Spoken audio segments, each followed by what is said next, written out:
Halo Sobat Kompas.com, selamat datang di program Teman Bisnis bersama saya Melis Moren. Hari ini kita berkesempatan untuk interview salah satu perusahaan yang mengurusi riset dan juga data-data di pasar, yaitu ada PT Populix Informasi Teknologi. Dan untuk itu kita langsung ngobrol aja nih sama co-founder dan juga CEO Populix, Mas Timothy Astando. Halo Mas, apa kabar? Baik, Mei, apa kabar? Baik, apa kabar? Kok apa kabar lagi? Mas, boleh mungkin bagi sahabat Kompas.com yang baru nonton ini, terus baru pertama kali mendengar Populix, boleh diceritain nggak sih Mas, Populix itu perusahaan seperti apa sih? Oke, jadi Populix itu adalah sebuah startup di bidang riset pasar. Jadi Populix itu didirikan tahun 2018. Tujuan kita tuh sebenarnya untuk membantu menjawab semua pertanyaan oleh teman-teman yang punya bisnis. Jadi kalau bingung misalnya, aduh ini saya punya produk baru, gimana ya cara launchingnya? Atau misalnya, aduh saya pengen tahu nih kalau mau buka cabang kemana? Nah itulah pertanyaan-pertanyaan yang kita bantu jawab di Populix. Jadi boleh dibilang kita ini semacam kalau istilah kerennya ya, Consumer Insights Platform. Consumer Insight Platform. Betul, jadi kita punya app, boleh di-download, ada di Android dan juga kalau buat teman-teman yang punya iPhone. Nah ini jadi bisa daftar terus menjadi responden. Jadi kita ada dua sisi, sisi responden dan sisi bisnis. Si bisnis yang menanyakan pertanyaan, si responden yang memberikan opini mereka untuk kebutuhan bisnis tersebut. Ini fokus bisnisnya hanya untuk research kah atau ada lain? Jadi sebenarnya cakupan research juga itu sangat besar sih sebenarnya. Seperti kita ada riset kuantitatif, riset kualitatif, riset brand research juga ada. Jadi memang perbedaan Populix adalah kita ini ingin membuka riset itu untuk semua orang. Jadi orang yang nggak pernah pakai research pun tuh bisa menggunakan Populix. Makanya cakupannya luas banget gitu. Dari research yang simple banget deh, misalnya kita punya ide bisnis, pengen tahu ada marketnya atau enggak. Sampai sesuatu yang sangat complicated, misalnya kita sudah punya bisnis yang besar, pengen tahu brand kita dibanding dengan kompetitor, itu siapa yang ranking 1, 2, 3 misalnya seperti itu juga bisa. Target pasar untuk pengguna Populix sendiri seperti apa nih? Nah itu juga karena kita startup ya, kita ingin mendemokratisasikan data. Jadi kalau dulu riset itu mahal, lambat, cuma perusahaan-perusahaan besar yang bisa beli. Jadi kita pun ingin membuka sehingga ya mau kita lagi bikin disertasi, misalnya kita mahasiswa, ataupun kita dosen, ataupun kita baru pengen mulai bisnis, kita punya stall F&B yang kecil, itu semua bisa menggunakan. Oh oke, jadi nggak hanya untuk pebisnis, tapi untuk mahasiswa, dosen itu juga Populix bisa digunakan. Betul. Berarti. Tapi kalau misalnya memang untuk mahasiswa dan dosen memang penting ya kalau riset itu. Tapi kalau untuk pebisnis baru nih, kayak misalnya saya baru mau buka bisnis skincare kecil-kecilan. Emang seberapa pentingnya nih saya punya data pasar atau riset sendiri itu? Ya namanya saya jual riset pasti saya bilang sangat penting lah ya. Ketawa nih. Tapi sebenarnya gini, itu bukan dari pendapat saya doang. Tapi boleh dibuktikan lah. Namanya kita sekarang kan mungkin dunia ini makin kompetitif ya. Dan kalau misalnya semua orang itu punya ide, ya pasti sama bagusnya gitu boleh dibilang. Bagaimana kita bisa membedakan diri kita dengan bisnis lain. Nah itulah yang menjadi perbedaan dengan menggunakan data. Jadi kalau kita bisa menggunakan data untuk membuat keputusan-keputusan bisnis kita, pastinya akan lebih tepat kan keputusannya. Nah makanya kenapa itu penting banget. Dan saya bisa berikan contoh yang konkret misalnya. Kalau contoh yang konkret paling gampangnya, untuk ini dari contoh-contoh klien yang memang sudah pakai Populix ya jadinya. Mereka itu suka menanyakan ke kita, ide saya ini sebenarnya orang itu pengen bayar harga berapa? Misalnya produk saya, itu kan sesuatu yang penting kan. Kalau kita jual kemahalan nggak laku, kalau kita jual kemurahan kitanya rugi. Jadi pertanyaan-pertanyaan seperti ini tuh ya harus kita ketahui gitu, karena ini adalah sangat penting. Atau misalnya kalau mau buka skincare, sekarang di luar sana banyak banget skincare. Perbedaan kita dengan kompetitor harus seperti apa? Apa unique selling point kita? Itu kan penting kan sebagai business owner. Bagaimana kita harus menekankan marketing communication kita, jadi bisa mengetahui jawabannya dan membuat keputusan bisnis yang lebih tepat. Sebenarnya kalau dari Populix sendiri melihat tantangan yang dihadapi sama pebisnis, entah itu individu, UMKM atau startup sendiri, itu seperti apa sih tantangan nyatanya? Mungkin dari Populix sendiri ada risetnya gitu? Betul, tantangannya paling nyata tuh sebenarnya kalau menurut saya adalah bagaimana dunia ini udah benar-benar jungkir balik sejak COVID. Jadi kalau boleh saya bilang tuh ada 3 fase. Iya. Sebelum COVID kita hidup seperti apa, pas COVID kita di rumah doang nggak bisa ngapa-ngapain itu seperti apa, dan sekarang dunia hybrid ini seperti apa. Dan jadinya cara kita melayani konsumen itu sangat berbeda. Contoh paling gampang, kita punya bisnis makanan. Sebelum COVID semua orang tuh makan di restoran. Setelah kita COVID semua orang bungkus tuh, nggak ada itu dine in kan. Nah sekarang gimana?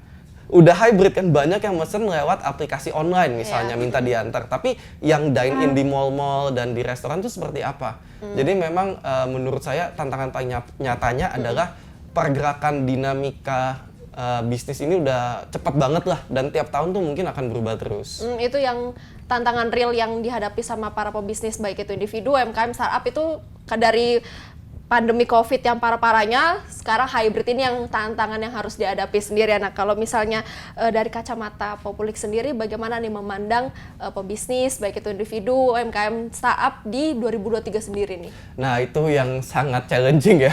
Karena kan ada rumor-rumor nih kalau misalnya kita bakal resesi, terus nanti ada pemilu. Yang namanya ekonomi kan paling nggak suka dengan ketidakpastian kan. Pasti orang itu pengen, aduh, ini ekonomi akan nyata. Menurut saya itu real. Tapi at the same time, yang namanya bisnis ya kita nggak bisa berhenti. Pas COVID aja orang harus nyari makan, makanya bisnis itu tetap jalan.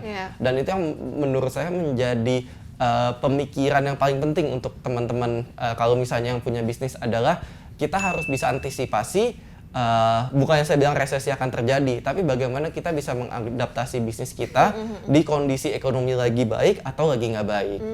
Dari Populik sendiri ngeliat ada melihat ke depan misalnya, oh kayaknya bisnis ini deh yang kayak 2023 harus lebih diperhatikan lagi untuk data-data pasarnya? Wah, banyak sih sebenarnya.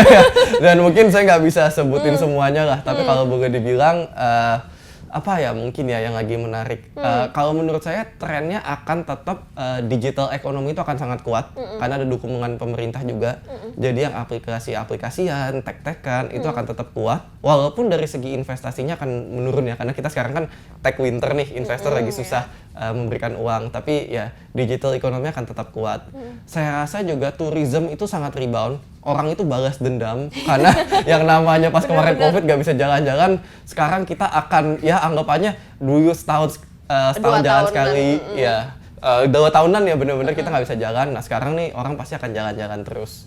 Dan terakhir mungkin kreatif ekonomi menurut saya itu juga akan tetap berkembang sih, karena kita banyak anak muda kan, dan demografi kita lebih anak-anak muda yang kreatif, dan sehingga ekonomi yang bersifat kreatif ini pasti akan lebih berkembang dari sekarang.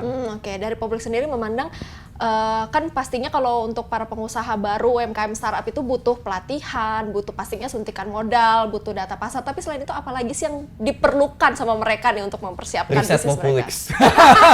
Kalau saya boleh langsung jawab. Tapi sebenarnya gini, bukan riset Populik juga lah. Menurut saya pelatihan oke, itu kan soal eksekusi. Berarti kan namanya kita membuat bisnis itu eksekusinya harus baik kan. Ya kalau misalnya suntikan modal ya pastilah. Beda ide bisnis, ada yang modalnya mahal, ada yang modalnya kecil misalnya. Tapi yang kalau saya boleh kasih advice dan nasihat ya, maksudnya untuk kenapa riset itu penting di awal, ya karena itu. Menurut saya banyak sekali yang fatal kesalahannya tuh adalah nggak semua ide bisnis itu bagus. Kadang-kadang timingnya off, kita kecepatan atau kepelanan. Lokasi kita juga bisa off. Misalnya di situ tuh udah kebanyakan saingan. Sebenarnya kalau kita pindah berapa kilo aja, itu lokasinya kosong dan bagus buat bisnis kita. Jadi sebenarnya kematangan ide bisnis dan cara kita membentuk bisnis model itu, USP kita apa? Tadi saya sempat singgung unique selling point. Itu juga penting kan. Bagaimana kita berbeda dengan kompetitor. Bagaimana kita tahu market kita itu siapa. Jadi menurut saya selain dari eksekusi atau modal, kematangan ide bisnis yang kita rangkum, kita bikin dari bisnis model, ide, lokasi, harga, pengetahuan tentang market, consumer landscape seperti apa, itu sangat penting. Oke. Ini kan 2023 sebentar lagi nih ya. Ini apa yang harus dipersiapkan nih oleh para pebisnis, baik yang kita bahasnya yang kecil ya, yang kecil apalagi yang masih muda, yang masih belum banyak pengalaman bisnis, apa sebenarnya yang harus mereka persiapkan ya di 2023 sendiri? Menurut saya mungkin balik ke jawaban yang saya sebelumnya juga ya, soal ide bisnis yang matang. Kalau misalnya teman-teman emang pengen mulai bisnis, ya tetap harus dimulai. Janganlah takut terhadap resesi atau gimana lah, karena itu kan namanya siklus ekonomi. Tapi pasti di pasar yang resesi atau pasar yang lagi bertumbuh pun ada ide-ide bisnis yang bagus. Kalau buat teman-teman yang sudah ada bisnisnya, ya advice-nya mungkin untuk siap-siap adaptasi ya. Karena yang saya bilang tadi kan, dunia ini berubah terus dan berubahnya tuh makin cepat. Sehingga kita harus adaptasi nih 2023 akan seperti apa. Dan mungkin saya nggak bisa kasih jawaban yang terlalu spesifik juga karena tiap industri akan berbeda menurut saya. Ada industri yang efeknya bagus, ada industri yang mungkin harus lebih beradaptasi dan merubah bisnis modelnya. Gitu. Oke. Ini ada sedikit cerita nih dari temanku sendiri ya. Baru banget kemarin pas ketemu terus dia bilang kayak, kalau gue resign, terus gue bikin coffee shop, menurut lu gimana nih kalau di 2023? Oke gak? Karena kan katanya ada resesi. Gue takut nih kalau gue keluar, pendapatan per bulan udah nggak ada, terus takutnya bisnis yang nggak begitu berjalan lancar. Tapi optimisme 2023 sendiri gimana sih buat pebisnis anak muda? Nah itu Kalau tadi. apalagi kayak tadi spesifik coffee shop misalnya. Ya. Wah, kalau coffee shop Banyak jujur, banget ya. itu industri yang sangat saturated ya dan sangat kompetitif. Makanya menurut saya ya pasti akan selalu tumbuh dan silih berganti gitu. Pasti ada aja coffee shop yang bisa sukses, ada yang enggak. Jadi, nah itu tadi pentingnya tahu lokasi di mana yang mungkin menjadi ide bagus gitu. Lokasi mana yang kurang bagus. Uniknya apa nih? Mungkin sekarang kan banyak sekali ya flavorsnya gitu. Kalau dulu kopi biasa, terus tiba-tiba yang ngehits kopi gula aren, terus tiba-tiba melebar lagi kan, jadi ada bubble tea dan seterusnya. Nah, bagaimana kita bisa tahu nih tren makanan 2023 itu seperti apa? Dan nggak cuma makanan minuman, tapi kan menjadi kombinasi. Contohnya kayak kemarin, croffle juga tiba-tiba ngetren banget. Padahal kan croffle itu ya kalau gue dibilang bukan sesuatu ya udah dari lama dulu ya. juga tiba-tiba ngetren. Nah, kalau ada ide bagus bisa tahu trennya di 2023, ya kenapa enggak untuk launching ide tersebut. Nah ini kan tadi udah dikasih apa ya, insight ya. Gimana kalau orang mau coba-coba riset di Populix? Nah, untuk research di Populix sangat mudah sih sebenarnya. Kita ada website yang memberikan semua informasinya. Websitenya di info.populix.co.